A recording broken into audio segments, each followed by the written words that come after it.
Hello, my name is Kiara, and I want to talk to you today about how to set loving boundaries. My own journey is that I am this huge, massive, open heart and often have struggled with boundaries. I know that when I did the Dancing Eros journey, and hi Jacqueline, so nice of you to join. When I did the Dancing Eros journey, we danced 5 different archetypes. And when we got to the priestess, I was like, yes, she is my woman. Like, I'm so excited about this. Except I thought it was going to be all about connecting to the divine. And actually, there was so much about boundaries. Like, huge, big, open, loving heart and big fucking fence, which is what Danielle LaPorte recommends as well. And I struggled so much. Like, I hated the idea of the boundaries. Hello, everyone. Some of my favorite people are on live. This is so exciting. Hi. Oh my gosh. Hello. This feels like a catch up. Hi, Izzy. So, oh yeah, please say hi. Let me know when you join and like what you're up to and why you're excited to hear about this. And feel free to chuck in any questions while I'm talking so that I can answer them at some stage. So yeah, I really disliked the idea of boundaries, and I have had an experience this week of really exploring how I can set them in a way that's loving.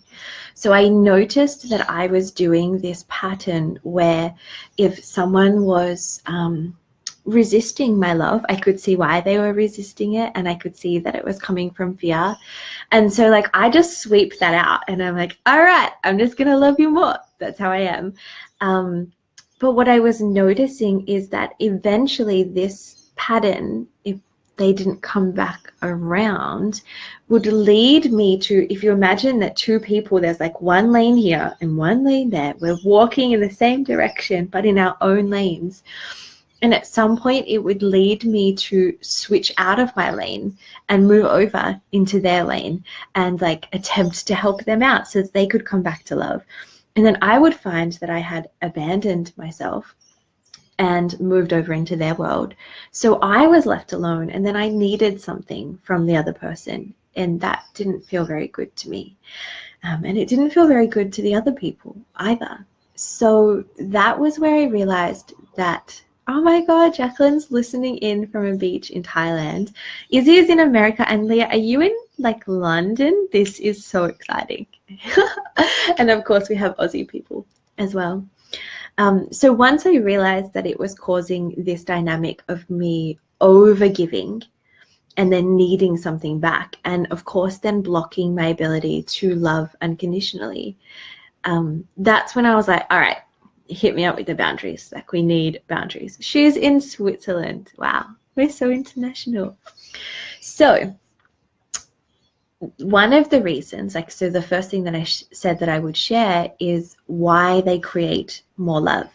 So one of the reasons that they do that is if you have boundaries and you stay within your own boundaries and you are loving yourself the entire time and only allowing what is self-loving for you, then you don't need love from the other person. You can just fill yourself up and keep yourself in your own bubble of love. And then you can share the excess, but you're not giving so much that you then need something from someone else. Hi, Kate, who is like just half an hour away from me. So good. Yeah, so one of the things that I noticed recently, I watched a video by Brene Brown, and she talked about trust.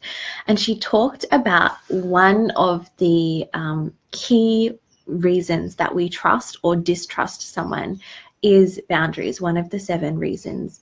And it was interesting to me that she didn't just talk about, and she found it interesting too, it wasn't just that someone else respected our boundaries, it was also that they had clear boundaries and they honored themselves.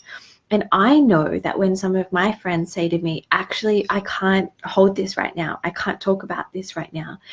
Actually, the friend that I'm living with, I was like, yeah, I'll tell you all about it after my video. And she was like, actually, I'm going to have a nap. And I was like, sweet. That makes me feel safer. That's actually what I say back to my friends. Like, thank you so much. That makes me feel safer. It makes me feel like then if I am talking with them, I can be completely myself, and I can understand that that person wants to be with me, because if they didn't, they would say so. I remember I got that once at Contact Ecstatic Dance. They said it is your responsibility to put your hand over your heart and like lovingly say thank you, but no thank you about dancing with someone else.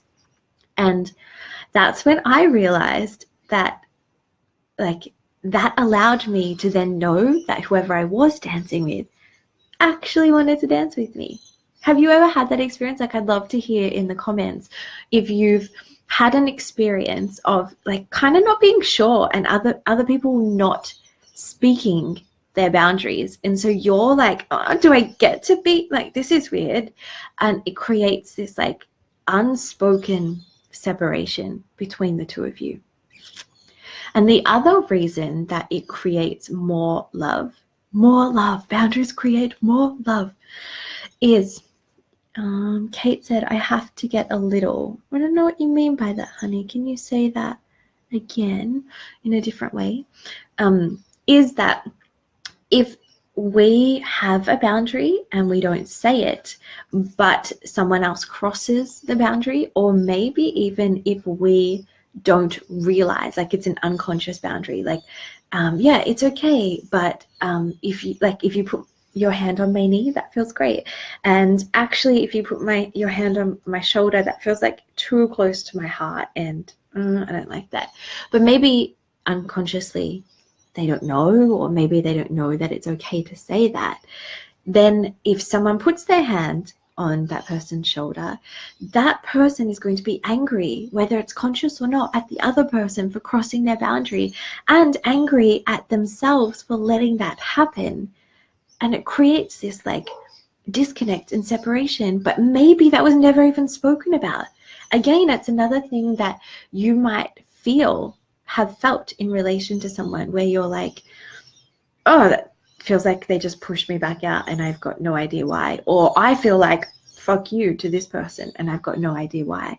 Because so often we're not clear on our own boundaries, or the other person isn't, and we don't know that it's allowed for us to say how, like, where the boundary is.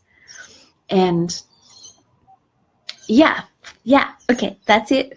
Why they create more love.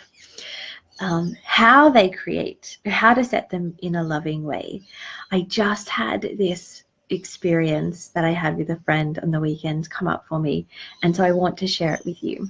We hung out and we could feel this like erotic connection and sexual chemistry, and so it was kind of like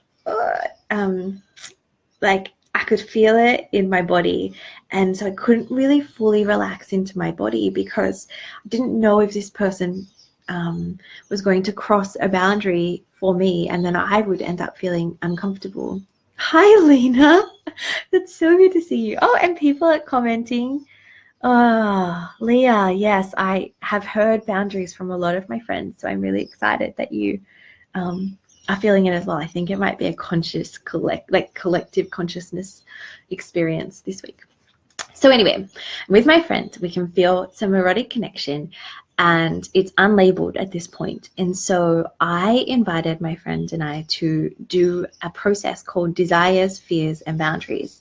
And I got it from a friend of mine, Ian Mackenzie, who I think learned it from the Tamara Love School.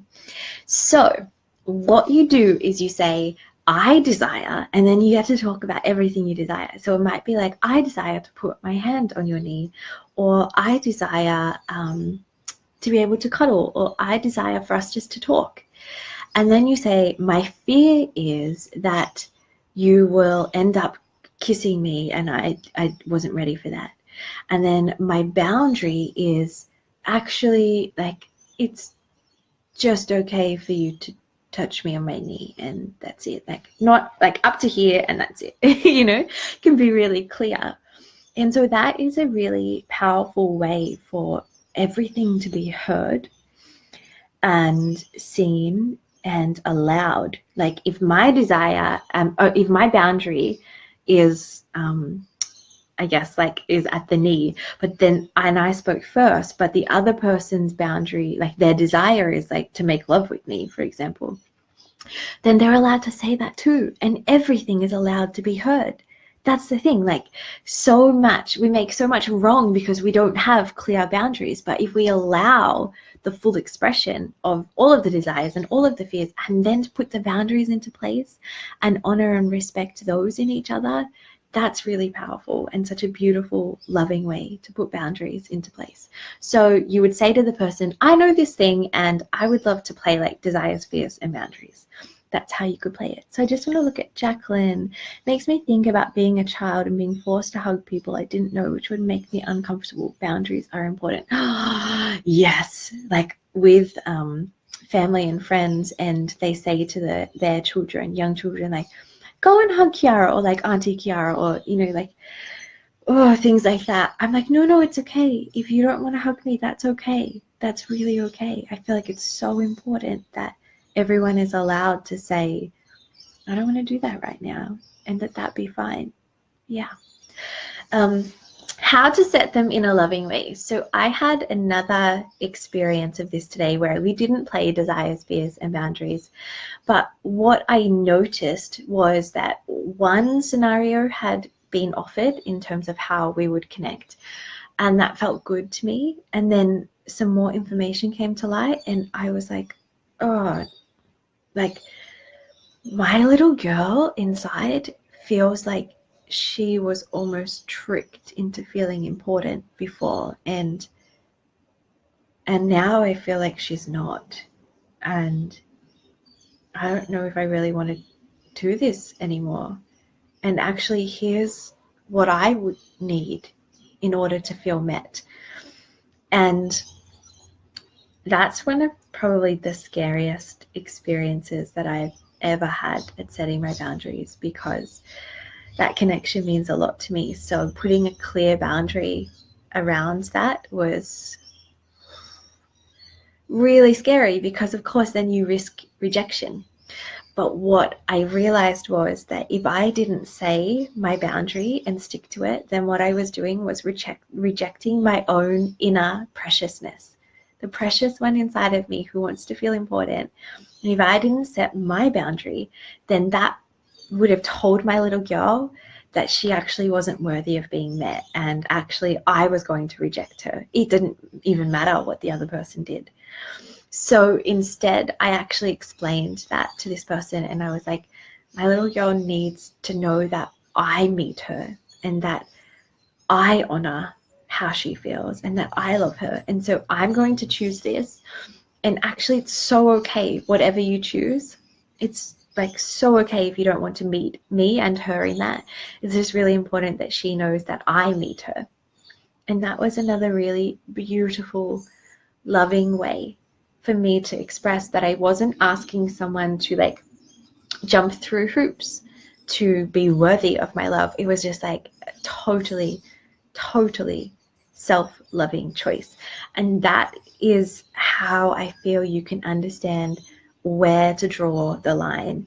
Is not, what do I need from this person, or any kind of focus externally, like, what do I think I need to do in order for that person to like me or not like me, or to keep them at enough of a distance, or to make them prove that they're interested in me, or whatever the reason would be for your boundaries. It obviously changes a lot. Like,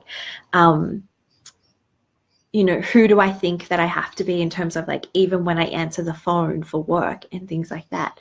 How often do I feel like my friends need me to respond to them in messages? And, all of those like external questions, I feel like if you can come back home to yourself and ask yourself, like, if I did this, would I be able to keep my heart open? Or would I be needing something from them whether it is validation or acceptance or love, or for them to go outside of their own boundaries to meet you, that is the most powerful way that I've been exploring setting boundaries. So not asking like anything external. It's having a conversation with your own precious self inside and going, like, where's the line that you step out of integrity with yourself and what you feel is comfortable and would then need something from the other person. So if you can freely take lasagna over to a friend and just offer it as a gift, great. But if you do that and then you expect that person to come over next week and offer you like a pasta bake, there wasn't much of a range in the food, was it? Lasagna, pasta bake. But if you are then expecting something from that person, then that feels like maybe you're on the verge of a boundary. Like, how can you only give what actually feels authentic and it fills you up to give? So for me, making a meal for someone, I love doing that. But sometimes it feels like I would then want them to hang out with me while they eat the meal, or, you know, like that there's like an exchange that I'm expecting. And I feel like just before that exchange is a really good opportunity to set a boundary. As you're like listening, and if you have any questions, I would love to hear them, because this is a topic that I'm playing with in my own life at the moment. And I just wanted to share what is working for me right now. Kate Harvey says, it's amazing. I find that my son with autism is excellent at expressing his boundaries and will always tell me, I want to hug you. Is that okay? Because he is so aware of what his boundaries are and how he wants to be treated. Ah, that's so cute. So cute. And powerful. Like, how much can we learn from him in that? I know even with adults, like if I have not already built up like a really clear awareness of where their physical boundaries are, then I will still ask, like, I would love to hug you right now, or I desire to hug you right now. How does that feel for you?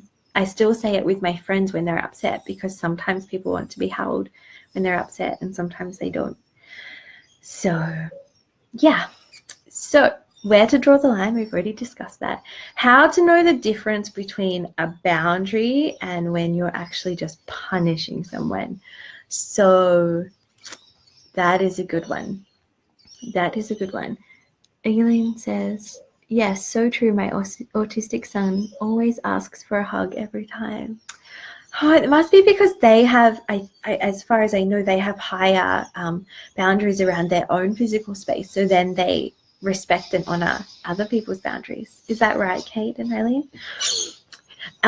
Yeah, so the other thing on boundaries is that to our ego, the scariest thing is love.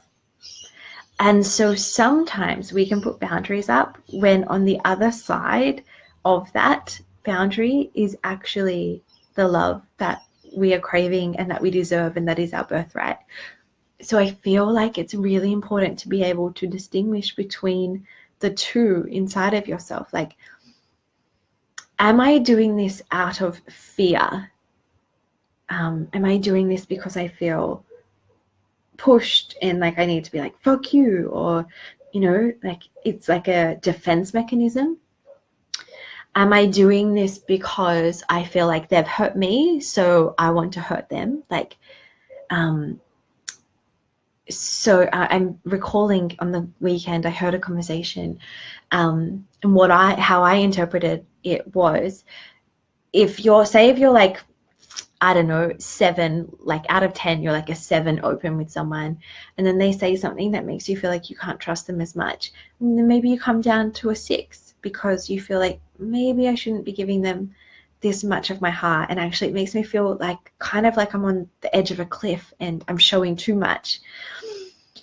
That the reason that you come down to that 6, for example, is not because you're like, fuck you, you don't deserve this 6. It's like a self-loving, actually this would make me feel safer. Like, this feels good for me to bring it down to a 6 right now. So I feel like if there's any it's pretty obvious, but if there's any like, fuck you, you don't deserve me, then that's not a loving choice. And if you're treating someone else like that, then you're probably also in some ways treating your inner child and your precious self like that. So I feel like if you can take the attention away from fuck you, you don't deserve this, to like, actually, you, me, I deserve love. I deserve love. And from this place, here's how I'm going to interact with the external world. That would be a good one. Yeah, how to know the difference between a boundary and punishing. Because I know also that with really sensitive people like me and lots of people I know, one of the reasons that I have almost rejected setting boundaries in the past is because I thought that I was not loving that person. And so the other day, I set a very clear boundary with someone that felt really hard for me to set, but like a really big self-loving choice at the same time. And I was walking along on my spirit walk at the beach, and I asked myself, like, am I judging this person? Is that like, am I hurting my brother in this? It wasn't my brother, but like, you know, we're all children of God, brother. Am I hurting my brother in setting this boundary? And am I judging him? And I realized that actually I was doing the most self-loving and then thus the most loving thing for him, because I was refusing to keep playing an ego pattern out, but I wasn't judging him for it. Like, I wasn't punishing him. I was just like, I love you, and here's where I won't keep playing this anymore. And it came from such love. And I noticed that, as A Course in Miracles teaches us, that whenever anyone is doing anything, saying anything, or even thinking anything that is not love, then it actually never happened. Like, it's they're insane. It's not true. And so we can just like kind of pop that aside and like see their love. But we still need to realize that on a human level that's happening, and we don't want to hang out with them anymore, but like to see the truth of that person at the exact same time. Hi Alicia, now we have someone from, oh no, she's back in Melbourne. I was going to say from Bali as well. I hope you had a nice time. So A Course in Miracles teaches us that that when someone is acting in an unloving way, that they're actually not acting in a sane way, and thus it never really happened. And so I noticed that when I checked in with myself, there was no judgment. I completely understood that this was a fear-based behavioral pattern in this person. I just wasn't going to keep playing. And as soon as that person offered vulnerability and shifted out of that fear pattern, my heart was open wide completely again. It was always actually open wide, but I just put a fence around it. It's like I was the queen in my own, like on my own throne. And I was like, you are so welcome in the land, you know, and I love you, and you are welcome to eat from our lands. And like, this is obviously metaphorically, like, I love you, you're welcome to eat, you're welcome to learn, you're welcome to rest here, and I'm not going to let you in the castle. Like, it's just not going to happen, because in this place, people that I love are in here. Like, I'm in here, and I'm not going to let you come in with your defenses and your armor and your weapons into my castle. That would be silly. But I will like still love you, and I still will house you, and I will give you respite from whatever you're fighting from outside. I'm just not going to let you inside of my castle. So that is another great metaphor that has really helped me to understand, like, I guess, how to set boundaries, where to set them. Like, even today I asked myself, if this was like a castle scenario, how would I be treating them right now? And I was like, oh yeah, like I've got them set up in this like room on the border of the walls. Like, they can't get into the castle, so I'm still completely safe.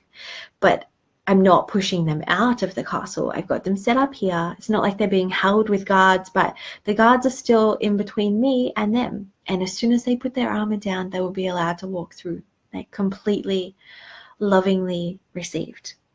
And after all of this and like really honoring myself, I was met which isn't the point. The point was that I met myself and I loved myself and I chose myself. But then I was met and I was able to have the most open, loving heart and to completely